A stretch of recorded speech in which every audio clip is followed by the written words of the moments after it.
A graça e a paz do nosso Senhor e Salvador Jesus. Devocional hoje em Tito, capítulo 1.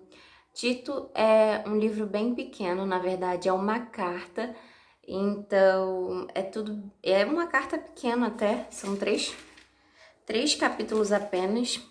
Eu vou ler apenas o capítulo 1, fazer a leitura dinâmica e conforme o Espírito Santo de Deus me direcionar, eu faço alguns comentários. Vou começar pelo verso 1.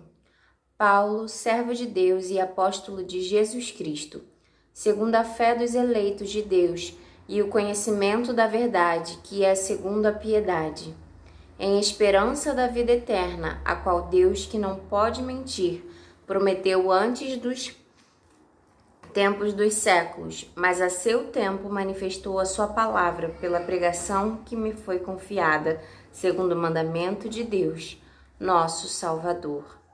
A Tito, meu verdadeiro filho, segundo a fé comum, graça, misericórdia e paz da parte de Deus Pai e da do Senhor Jesus Cristo, nosso Salvador. Aleluia. Aqui tá falando sobre uma saudação, né, a Tito, e ele fala sobre a esperança da vida eterna, que precisamos, né, guardar essa esperança, assim como Paulo e Tito guardaram a esperança na vida eterna. Precisamos guardar a nossa fé, a nossa esperança na vida eterna. Em João, capítulo 11, versículo 25, diz assim: Disse-lhe Jesus: Eu sou a ressurreição e a vida. Quem crê em mim, ainda que esteja morto, viverá. E todo aquele que vive e crê em mim, nunca morrerá. Crês tu nisso? Crês tu nisso? Que ainda que você esteja morto, ainda que venhamos a morrer neste mundo, teremos vida, ressuscitaremos. O mesmo Espírito, o Espírito Santo de Deus, que ressuscitou Jesus dos mortos, que ressuscitou a Lázaro, é o mesmo Espírito Santo que nos ressuscitará. Com a fé e a esperança no nosso Senhor e Salvador Jesus Cristo. Ele é o caminho, a verdade e a vida. Não existe vida sem Ele. Ele é o caminho. Continuando. Verso 5. Por esta causa te deixei em Creta, para que pusesses em boa ordem as coisas que ainda restam, e de cidade em cidade estabelecesses presbíteros, como já te mandei.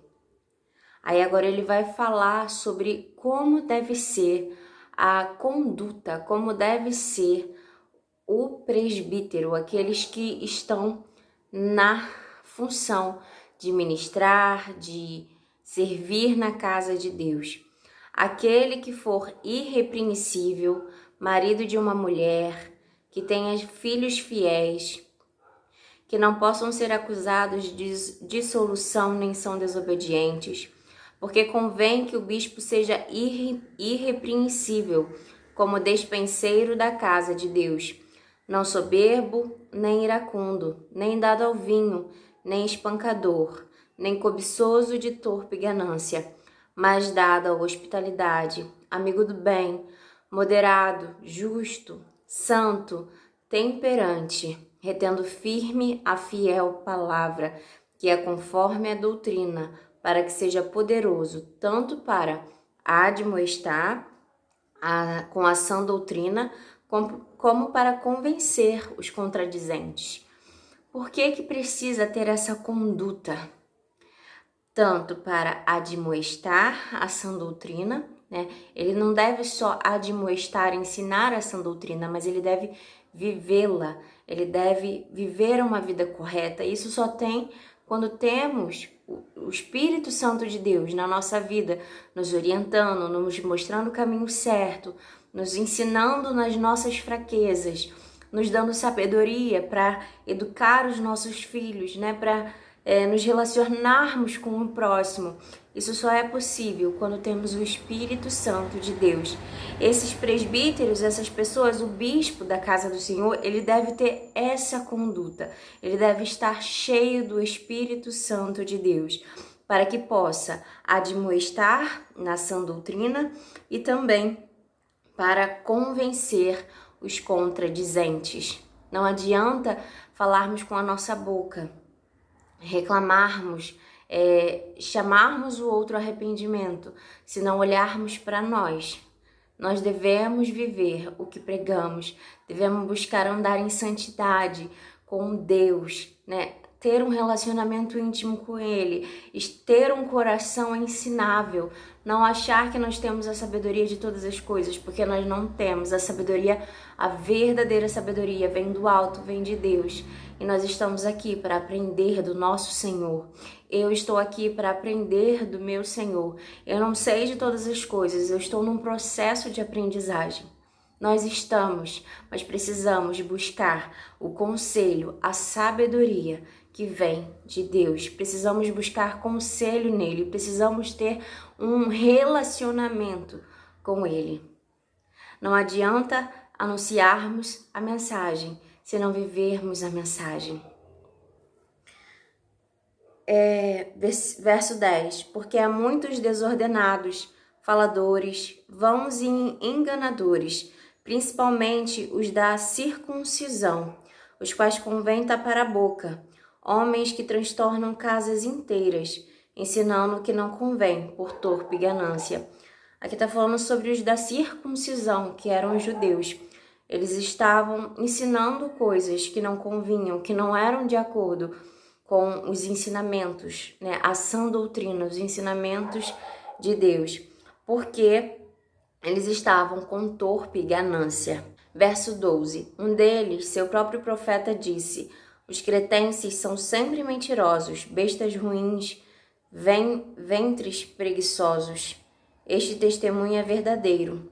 Portanto, repreenda-os severamente para que sejam sãos na fé, não dando ouvidos às fábulas judaicas, nem aos mandamentos de homens que se desviam da verdade. Precisamos nos atentar à palavra de Deus, pedir orientação ao Espírito Santo, que nos dê o discernimento da palavra dele, que a gente compreenda, para que a gente não venha cair em ensinamentos vãos, fábulas, naqueles que estão ministrando, né, teoricamente, né, estão ministrando a fé, estão ministrando Deus, mas não, né, estão, na verdade, se enganando, né, não dão ouvidos às fábulas judaicas, nem aos mandamentos de homem que se desviam da verdade. Todas as coisas são puras para os puros, mas nada é puro para os contaminados e infiéis. Antes, o seu entendimento e consciência estão contaminados. Confessam que conhecem a Deus, mas negam-no com as obras, sendo abomináveis e desobedientes e reprovados para toda boa obra. Não adianta confessarmos que conhecemos a Deus, mas negarmos a Ele com as nossas ações, com as nossas obras, com as nossas palavras. Precisamos meditar na palavra do Senhor e colocá-la em prática na nossa vida. Não adianta lermos, entendermos essa palavra e não colocarmos ela em prática, porque isso é abominável a Deus. Nós não devemos ser desobedientes à vontade do Pai para não sermos reprovados por Ele, mas colocarmos essas palavras no nosso coração, né, de ser irrepreensível, né, que tenha filhos fiéis, que não possam ser acusados de dissolução e nem são desobedientes, né, no tempo que a gente está vivendo, quão tem sido educar filhos, né, e isso somente a gente tem que pedir sabedoria a Deus. Ele vai nos orientando a como proceder em cada situação, porque nós mesmo, na nossa força, a gente não consegue qualquer coisa na nossa vida. Se a gente for fazer por nossas forças, se a gente for fazer por nosso entendimento, pela nossa sabedoria, ai de nós, sabe, as coisas não vão dar certo. Mas quando buscamos conselho no Senhor, na palavra de Deus, e também a Ele, orando, falando com Ele, pedindo a Ele em cada passo que a gente for dar, em cada decisão, em algo que está difícil, olha, Senhor, tá difícil educar o meu filho, a minha filha nesse ponto, como eu procedo? Deus, que está vivo, Ele vive, Ele nos responde e Ele te dará um ensinamento que é preciso. Precisamos só estar atentos à voz do Senhor. Precisamos estar atentos porque Ele fala de várias maneiras. Precisamos estar com nossos ouvidos atentos e também buscar na palavra o que já tem acerca do que o Senhor fala sobre o assunto. Esse é o devocional de hoje. Eu agradeço a oportunidade que o Senhor me deu mais um dia estar aqui anunciando e aprendendo da palavra dele. Que o Espírito Santo possa ministrar mais aos nossos corações. E amanhã, se Deus quiser, estarei aqui para mais um devocional.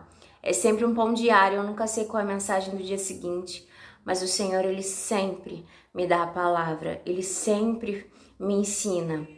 E nós estamos aqui juntos para aprender mais de Deus. Amém? Até amanhã. Tchau.